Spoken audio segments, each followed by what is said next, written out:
I made my first makgeolli almost 2 years ago, and if you don't know what makgeolli is, it's a Korean rice wine, and since then I've gone from failing almost every time to now being able to quickly and easily make delicious makgeolli every time. Before my obsession started, my only impression of makgeolli was the sweet, mild drink I'd buy from the supermarkets for like $3, but the taste of real makgeolli is so much more complex and intriguing than the store-bought stuff. And what I thought was a super complicated and tedious process is actually dead simple and pretty easy to make without any specialized equipment. And over time I've settled on this recipe and this method, which is not something I came up with, but it's something that produces results that I like.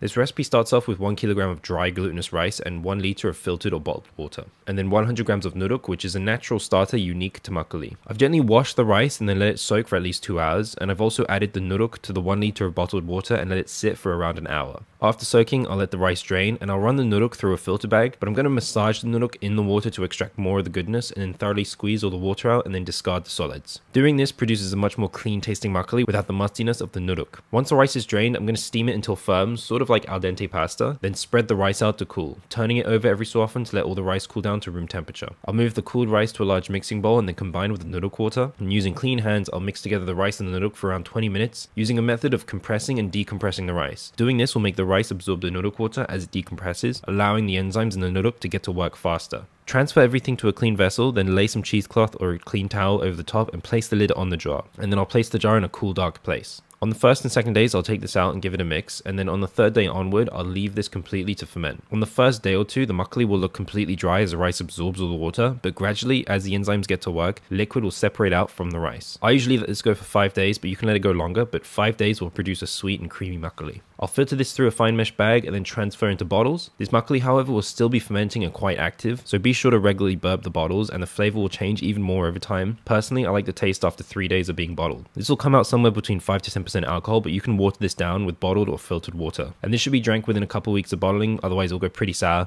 but that shouldn't be a problem because this stuff is actually delicious.